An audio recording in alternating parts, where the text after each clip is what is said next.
Saving पनि उत्तिकै बढिरहेछ, इन्भेस्टमेन्ट सँगसँगै सेभिङ पनि बढिरहेछ। यो 45 डिग्रीको कोणले के इन्डिकेट गर्दैछ भने प्रोपोर्सनेटली जति हाम्रो सेभिङ बढ्दैछ त्यति नै हाम्रो इन्भेस्टमेन्ट पनि बढ्दैछ। यानी यो दुवै प्रोपोर्सनेटली बराबर भएकोले गर्दाखेरि हाम्रो ठिक बराबर यानी 45 डिग्रीको कोणमा S = I को लाइन चाहिँ बढ्छ। ठीक छ, कन्सेप्ट क्लियर छ।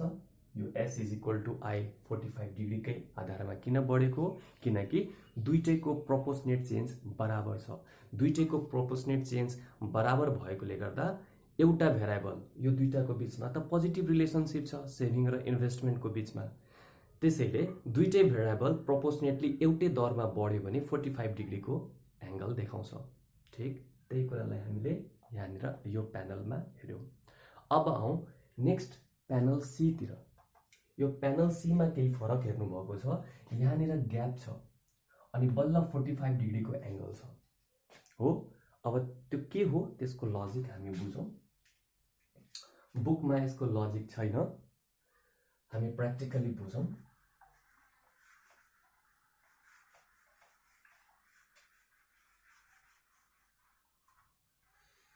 ल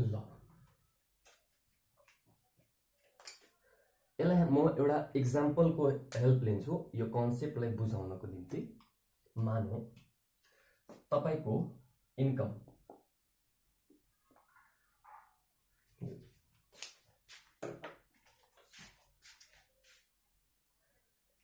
मानौ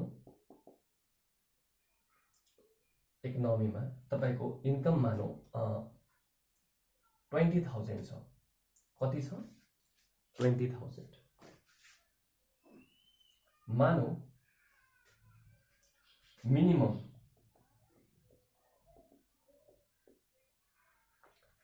मिनिमम एक्सपेन्डिचर त्यो भनेको कन्जम्पसन एक्सपेन्डिचर।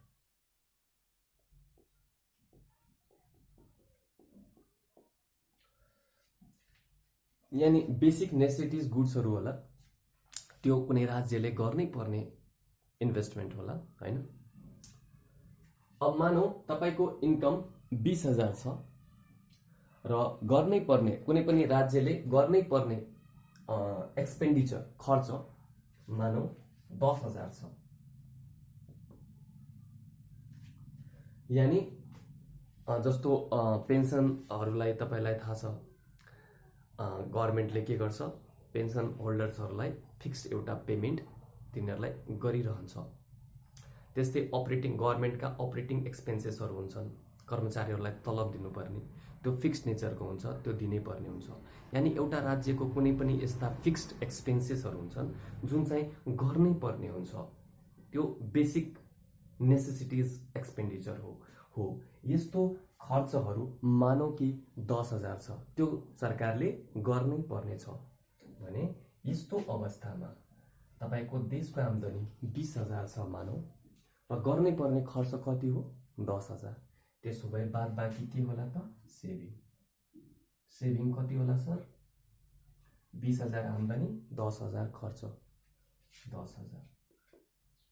यहाँ कुनै डाउट छ? छैन भने हामी अगाडि बढौं। मानौ अब इन्कम यहाँनिर घटेर 10,000 भयो। यति खर्च त मिनिमम गर्नै पर्ने हुन्छ। यहाँ तपाईको 10,000 त खर्च गर्नै पर्ने हुन्छ। सेभिङ के हुन्छ? आम्दानी 10,000 छ, कम से कम खर्च गर्नुपर्ने 10,000। त्यसो भए सेभिङ के भयो? हजुर 0। अब मानौ यहाँनिर 5,000 भयो। एकछिनको लागि इकोनोमीमा 5,000 भयो। तैपनि मिनिमम एक्सपेन्डिचर त तपाईले कति गर्नुपर्छ? 10,000 गर्नै पर्छ। अनि सर 5,000 मात्रै छ, त्यसो भए तपाई कर्जातिर जानुहुन्छ, लोनतिर जानुहुन्छ। हामी इक्विलिब्रियम पोइन्ट हेर्दैछौँ। त्यसैले इक्विलिब्रियम पोइन्ट हेर्नको निम्ति हामीले मिनिमम एक्सपेन्डिचर लेभल त कन्सिडर गर्नै पर्ने हुन्छ। त्यसैले यहाँ 5,000 को केस आउँदैन। ठीक छ। मानौ यहाँ मिनिमम आयो भने पनि 10,000 को केस आउँछ या त्यो भन्दा बढीको केस आउँछ। 10,000 आयो भने हामीले यो केस हेरिसक्यौं। 20,000 आयो भने हामीले यो केस हेरिसक्यौं। अब मानौ 30,000 इन्कम छ भने त्यसपछि 10,000 त तपाईको कम से कम खर्च लाग्ने छ। त्यसपछि बाद बाँकी भएको सेभिङ कति हुन्छ त 20,000। यहाँबाट तपाईले के सिक्नु भयो?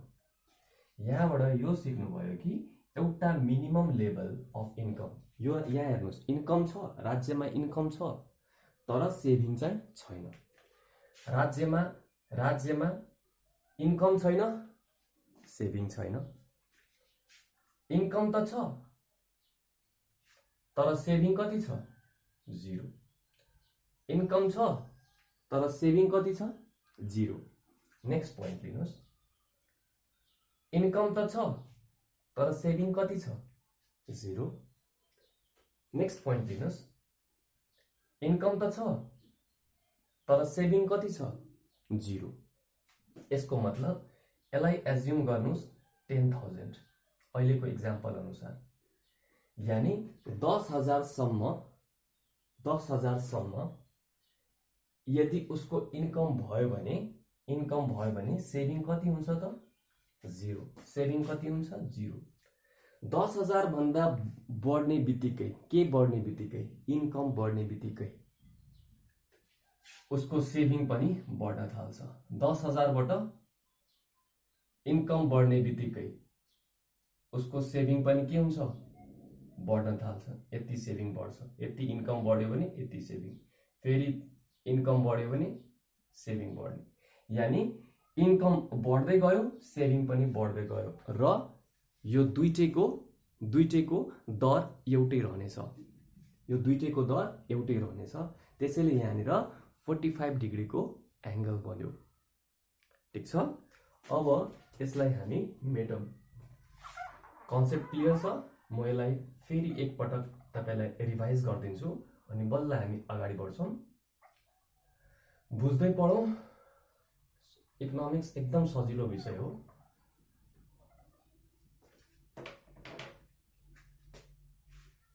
यो लाइन एक पटक बनाएको लाइनलाई फेरि बनाउन निकै गाह्रो पर्छ।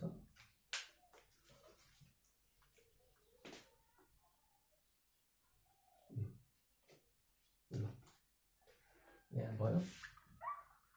अब हामी यो प्यानल बी बुझिसकेका छौं। प्यानल सी मा हेर्नुस्, केही लेभलसम्म इन्कम भएन, सेभिङ भएन। केही लेभलसम्म इन्कम बढे तापनि सेभिङ हुँदैन। किनकि कुनै एक्सपेन्डिचरहरू फिक्स्ड नेचरका हुन्छन् है। कुनै एक्सपेन्डिचरहरू फिक्स्ड नेचरका हुन्छन्, तिनीहरू गर्नै पर्ने हुन्छ। त्यसले गर्दाखेरि हाम्रो इन्कम भए पनि इन्कम कतातिर जान्छ? त्यो फन्ड्स त्यो एक्सपेन्डिचरतिर जान्छ। त्यसैले हाम्रो सेभिङ हुन सक्दैन। केही समयपछि इन्कम बढ्दै जाँदा हाम्रो सेभिङ पनि त्यही रेटमा बढ्दै जान्छ, यानी rate of change, proportionate rate of change equal हुन्छ, जसले गर्दा हामीलाई 45 डिग्रीको एंगल दिन्छ है। अब हामी यो कन्सेप्ट पढिसकेपछि यतातिर जाउँ, प्यानल ए मा जाउँ। बल्ल अब सुरु गरौँ।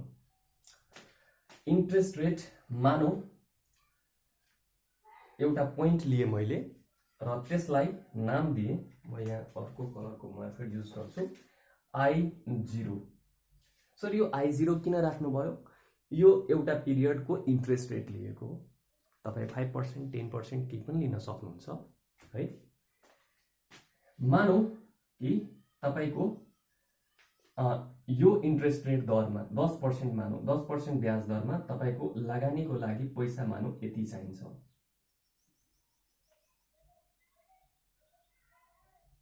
यो पोइन्ट मानौ।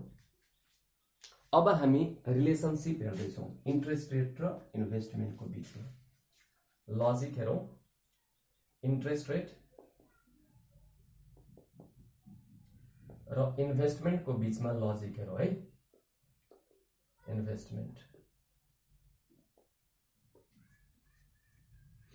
तपाईहरुलाई थाहा छ यदि प्र्याक्टिकली हेर्नुभयो भने मान्छेले के भन्छन् भन्दा जम्मा गर्नु पर्यो भने प्राइभेट ब्याङ्कतिर जम्मा गर अरे,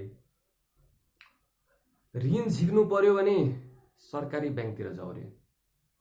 किन भन्छ यस्तो?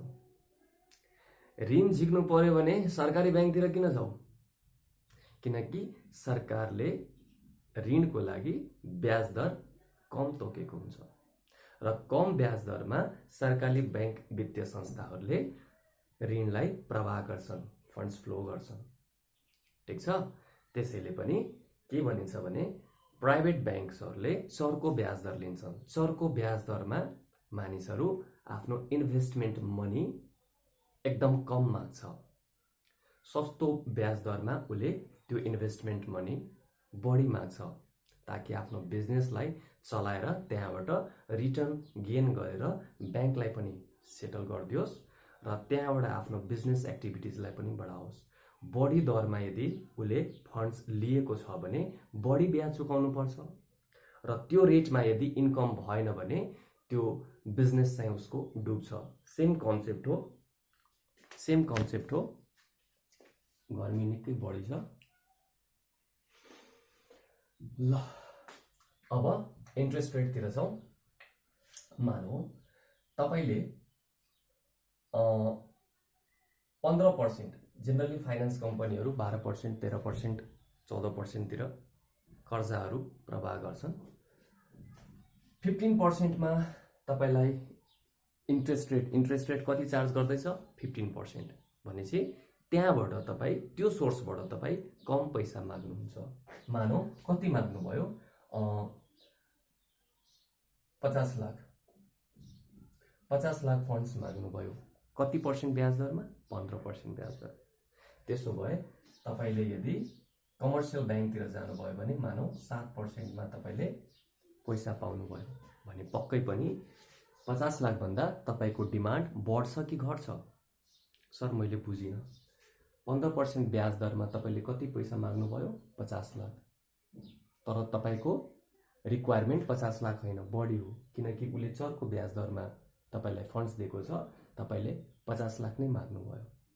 अब अर्को ब्याङ्कतिर जानुभयो, 7% मा उसले भन्यो ल 7% मा पैसा लिएर जाऊ भने पक्कै पनि यहाँबाट तपाई यो भन्दा बढी पैसा माग्नु डिमान्ड गर्नुहुन्छ। मानौ 70 लाख लिनुभयो। वाणिज्य ब्याङ्कतिर जानुभयो, कृषि लोन लिनुभयो, मानौ 3% मा तपाईलाई दिइरहेछ। लोन कति पर्सेन्ट मा दिइरहेछ? 3% मा। कन्सेसनल लोन दिइरहेछ मानौ।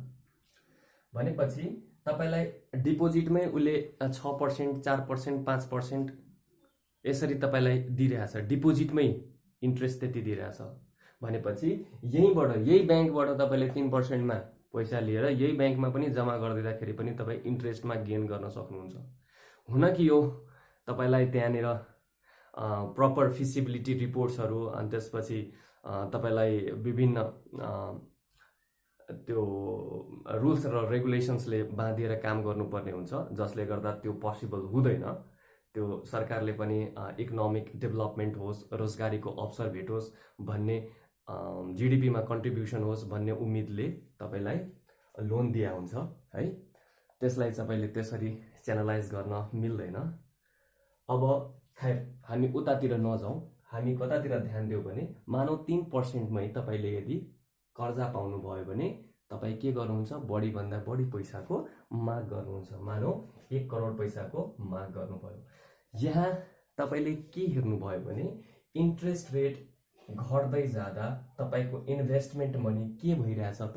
बढ्दै गइरहेको छ। 50 बाट 70, 70 बाट 1 करोड। यानी इन्ट्रेस्ट रेट घट्दै जाँदा तपाईको पैसा के हुँदै गइरहेको छ?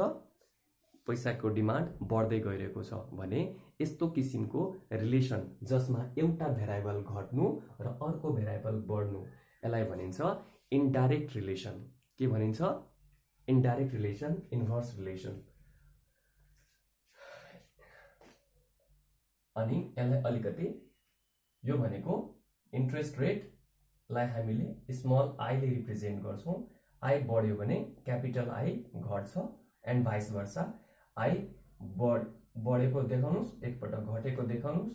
यहाँ घटेको छ भने पक्कै पनि बढेको हुन्छ, यानी एकपटक इन्ट्रेस्ट रेट बढ्यो भने इन्भेस्टमेन्ट के हुन्छ, कम हुन्छ, एन्ड भाइस वर्सा। यसैलाई हामीले थ्योरीमा लेख्न सक्छौँ थ्योरिटिकली। यो त भयो लजिक। अब यसैलाई चाहिँ थ्योरिटिकली यसरी लेख्नुस्, देयर इज एन कस्तो रिलेसनशिप, इन्भर्स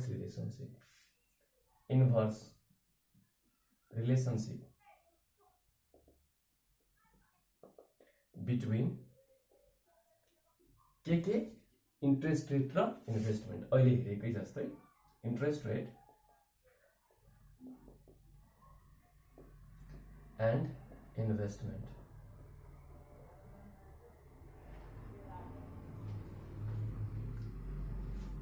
कस्तो रिलेसनशिप छ, इन्भर्स रिलेसनशिप। ठीक छ। दिस इम्प्लाइज, यो भनेको के हो त, when I, त्यो भनेको interest rate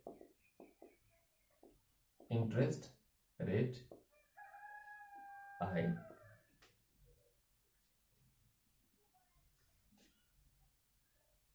starts increasing the इन्भेस्टमेन्टलाई हामीले क्यापिटल आई मा देखाएको हुन्छौँ। यो स्मल आई, यो क्यापिटल आई। यहाँनिर जस्तो आई नट लेख्नु भयो, आई जिरो लेख्नु भयो भने यहाँ क्यापिटल आई जिरो भनिदिनुहोस्। This implies when interest rate starts increasing the investment के हुन्छ त, स्टार्ट्स डिक्रिजिङ। त्यही भनेको होइन inverse relation.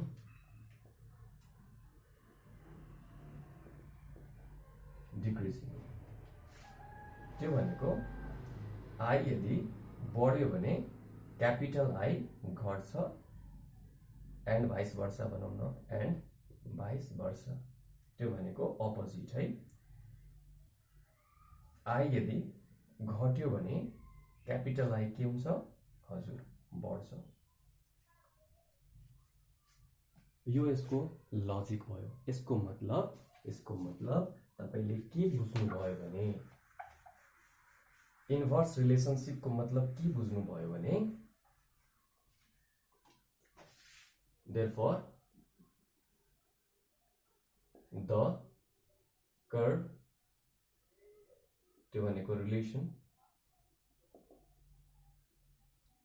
is downward sloping।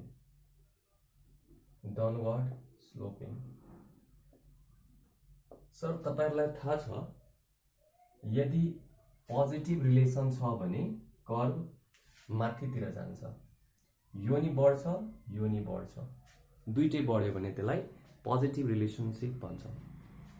त्यसो भए सर नेगेटिभ रिलेसनमा के हुन्छ, नेगेटिभ रिलेसनमा यस्तो हुन्छ। त्यो भनेको एउटा बढ्यो भने अर्को के हुन्छ, घट्छ। यसलाई के भनिन्छ, नेगेटिभ रिलेसनशिप। ओहो सर, हाम्रो इन्ट्रेस्ट रेट र इन्भेस्टमेन्टमा त नेगेटिभ रिलेसनशिप छ। हजुर, यसको मतलब कर्व यस्तो बन्छ। एकदम करेक्ट, कर्व चाहिँ हाम्रो डाउनवर्ड स्लोपिङ नै बन्छ। ठीक। अब यसलाई मेटौँ।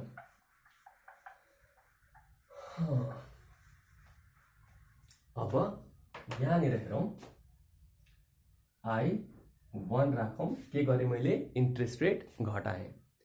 इन्ट्रेस्ट रेट घट्ने बित्तिकै इन्भेस्टमेन्ट के हुन्छ, अहिले भर्खर पढ्यौँ हामीले, इन्भेस्टमेन्ट बढ्छ।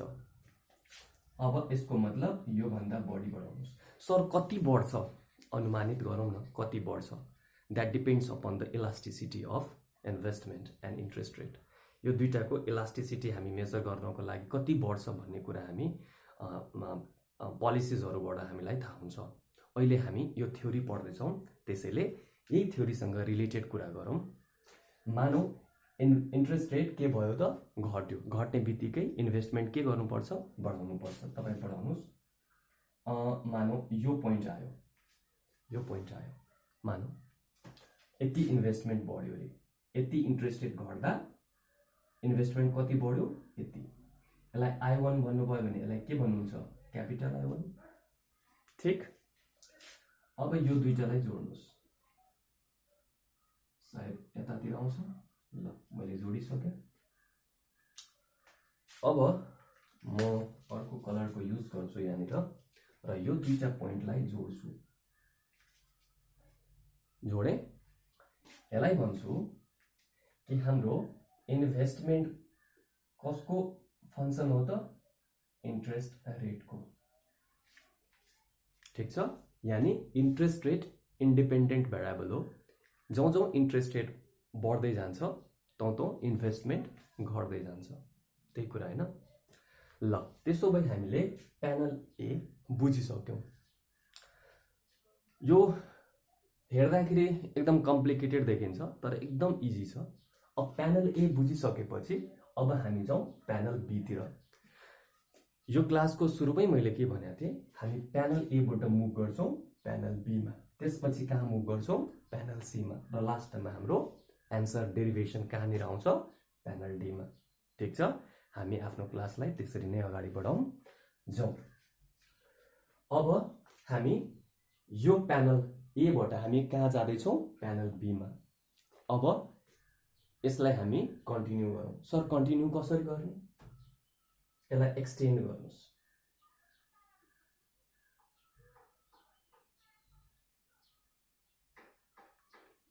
यहाँनिर काट्यो, यहाँनिर काट्यो। कसलाई हामी हेर्दैछौँ I0 लाई, यसलाई हेर्दैछौँ।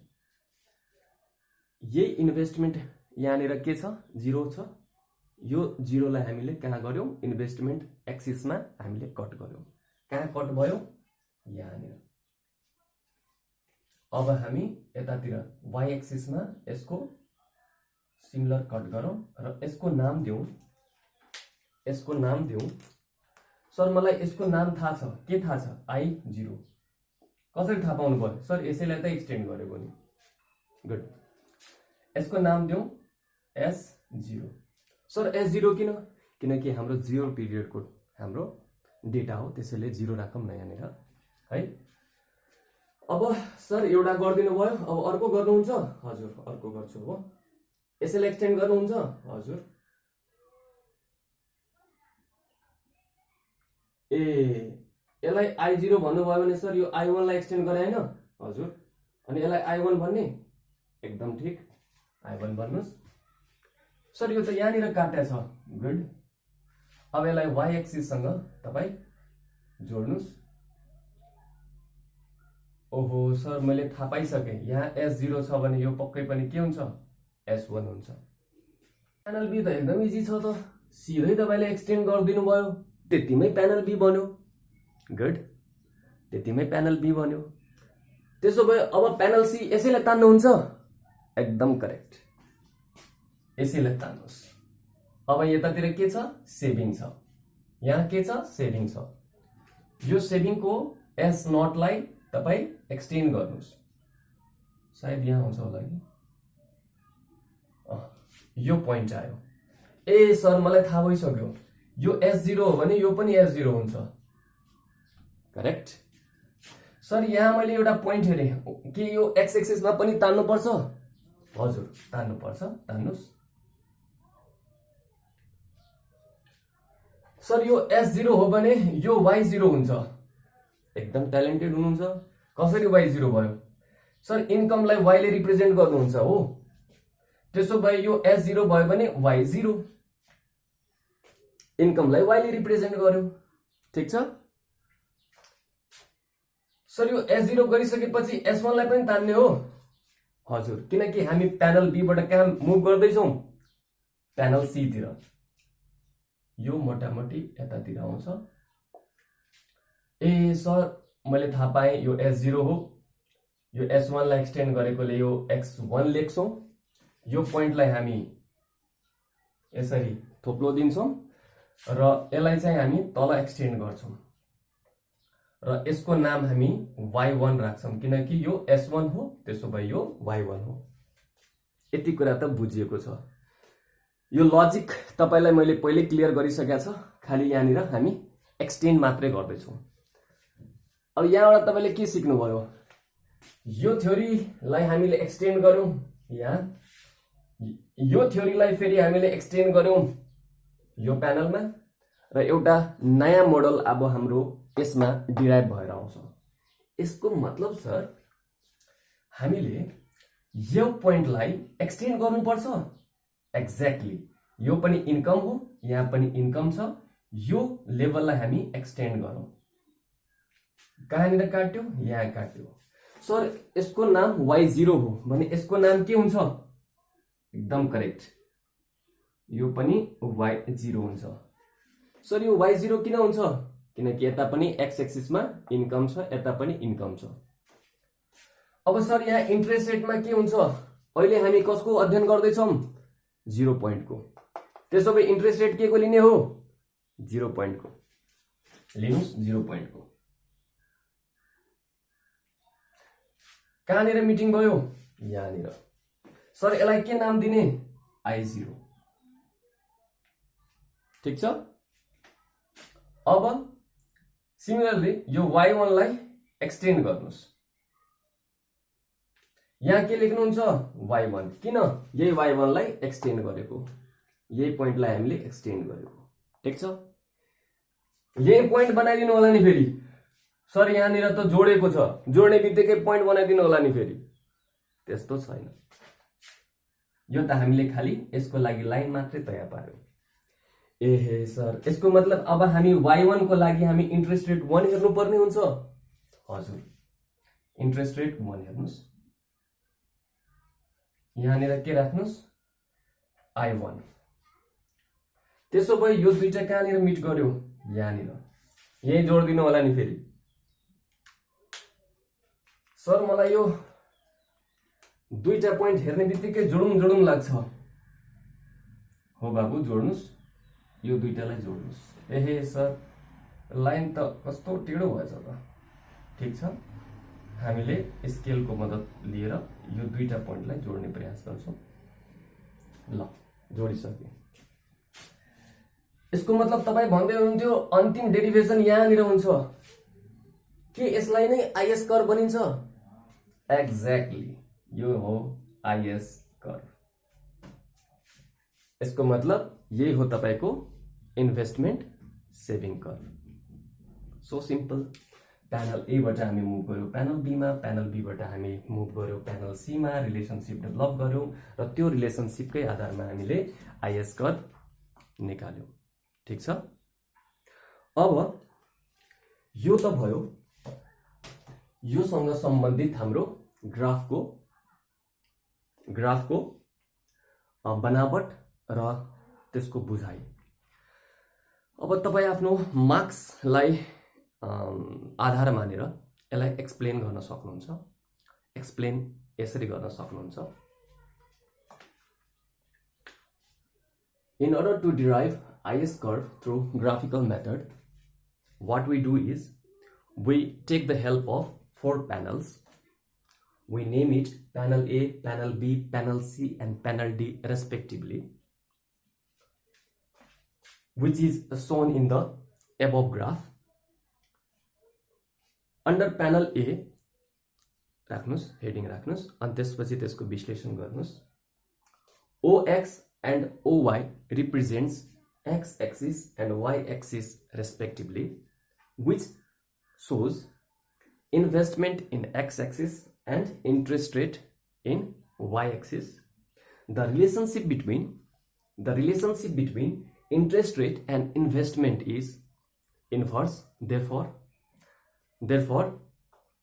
when at I0 interest rate investment equals I0, and at I1 interest rate investment equals I1, and the slope is negatively sloped or inversed slope or inversed. After drawing a line where investment is a function of interest rate, we move to the panel B, whereby OX and OY represents X axis and Y axis respectively, whereby X axis represents investment and y-axis represents saving. A 45-degree angle is drawn because saving equals investment. When the interest rate is I0 and investment is I0 in the panel A, the same investment is extended in panel B, and at that level of investment, saving equals S0. Similarly, when the interest rate falls, the investment increases to I1 and the saving increases to S1. Drawing a similar interrelationship in a panel C, we find OX as an x-axis which represents income, OY is y-axis which represents saving. At S0 level of saving in panel B, we extend the same line in panel C and find a point. Similarly, at the investment level I1 in a panel B reflects saving S1 in panel B, that is extended, and we get a point S1 in panel C. Further, the line is joined with x-axis. The line is further joined with x-axis, and we get y0 and y1 respectively. We know that S is equal to function of y due to some fixed element, even though income increases, saving doesn't. After a certain level of rise in income, a proportionate rise in income gives you a proportionate change in saving. Therefore, saving becomes a function of income. After drawing a line from the relationship of panel A, panel B, and panel C, we interconnect or derive the concept and establish a new relationship in a panel D, whereby OX represents income and OY represents interest rate. At Y0 level of income, interest rate becomes I0, and at Y1 level of income, interest rate becomes I1 in panel D. Both the points are connected, and investment saving curve and IS curve is derived. Therefore, graphically moving from panel A to panel B to panel C, and interrelating those concepts, we derive what? Investment saving curve in panel D, which is computed above भनेर हामी explain गर्न सक्छौं। अब समय धेरै छ भने त्यसलाई अझै आफ्नो ल्याङ्ग्वेजमा एक्सप्लेन गर्नुस्। यदि समय कम छ भने, एकदम कम छ भने, त्यति बेला तपाई के भन्न सक्नुहुन्छ कि panel A, panel B, panel C and panel D represents 4 different graphical curves, whereby in panel A we find the inverse relationship between interest rate and investment. In panel B we find a positive relationship, yani direct relationship between saving and investment. In panel C we find a direct relationship between saving and income, and interconnecting the concept of panel A with panel B and panel C, we derive panel D, whereby IS curve is derived. यसरी तपाई लेख्न सक्नुहुन्छ। Language जति twist गर्नुस् आफ्नो तरिकाले, तर बुझाइ चाहिँ यही हुनु पर्यो। सम्भवतः मेरो क्लासमा सबै डाउट्सहरु क्लियर छ भन्ने एजम्पसन लिएको छु। यदि छैन भने तल कमेन्ट सेक्सन तपाईको लागि हो। यदि कन्सेप्ट क्लियर छ भने give a thumbs up. Stay connected. with your subjective teacher. For further studies, please study during COVID period. We cannot eradicate the loss, but we can minimize the educational loss that you have faced. We're trying to help you. Stay safe, stay healthy. Thank you. आजलाई यहाँसम्म. Next class हामी फेरि run गर्नेछौँ. अर्को भेट हाम्रो अर्को क्लासमा हुनेछ. आजको लागि यहाँसम्म. धन्यवाद. Thank you for watching.